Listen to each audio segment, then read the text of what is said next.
All right, let's bring in Tulsi Gabbard.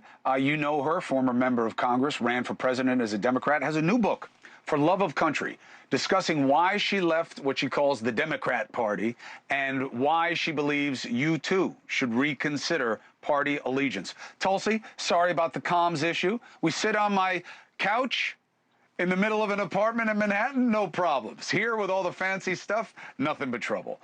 It's good to have you. Let me get your head on what the proper points of leadership are that we're seeing around us.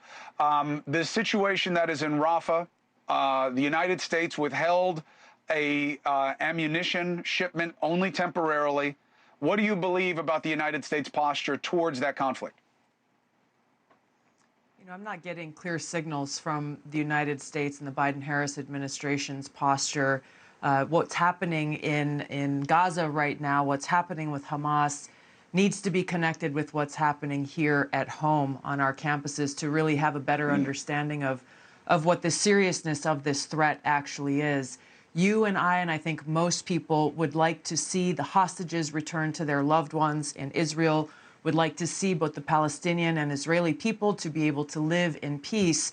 The harsh reality is that Hamas is a radical Islamist terrorist organization, and unless and until they surrender and give up their arms, that's not going to happen. The Palestinian people will not see peace living under their governance, and the Israeli people will continue to be threatened by an organization whose stated goal is the extermination of Jewish people and the end of Israel as a state.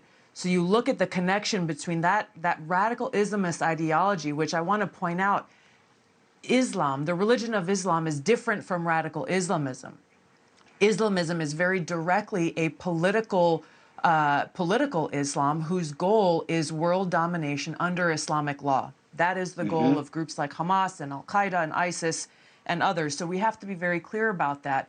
Unfortunately, what we're seeing on our college campuses are not these protests actually truly calling for peace, understanding the dangers of the situation there. They have become puppets of this radical Islamist organization that stands diametrically opposed to our ideology of freedom. So I will give respect to people who want to say, I don't like the conflict, I don't like Israel's role, I think that they are the aggressor. Fine, fine, fine. Points of view. What does it mean to you when you see American kids prostrating as if they were praying, and they are coming to Islamism thinking that they are just embracing another monotheistic faith like Islam? How concerned are you about fundamentalism taking root in America? As crazy as that is to suggest, now it doesn't sound so crazy. It's not that crazy, Chris, because we've seen it happen in some of these European countries, and to see how it's taken hold in the wake of this horrific terrorist attack on October 7th, both here in the United States and in countries around the world, seeing people rise up and yelling pro-Hamas mantras, calling for genocide against Jews, calling for October 7th 10,000 times over.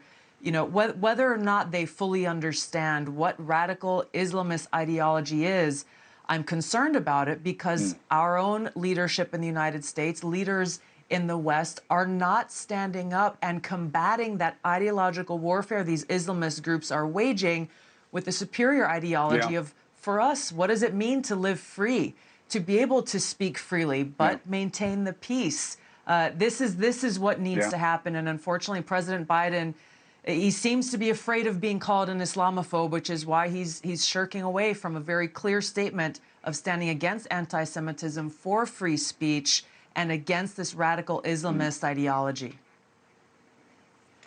Last quick thing, and again, the book is For Love of Country. I talked to Tulsi about it extensively. It's going to be coming out on my podcast. It is a great read of why Tulsi did what she did. Leaving a party is not easy. So the former President Trump, your name is supposedly on a short list. Do you agree with that statement? Would you serve with President Trump? I've heard the same thing that you have. If asked to serve in that way, I would be honored. I'd be honored to serve my country, to try to bring about the transformational change that we need, both here at home and domestic policy, addressing things like border security and addressing our economy, addressing things like Title IX and protecting women and girls' fairness in sports and educational opportunities, and addressing the many challenges that exist on the foreign policy front that have been created specifically because of the Biden-Harris administration's failure of leadership. Tulsi Gabbard, I appreciate it. Hey, thank you for watching. Please go to newsnationnow.com, newsnationnow.com, and you can find NewsNation on your television provider. And don't forget to click the red subscribe button down below. Then you will get more of NewsNation's fact-driven coverage.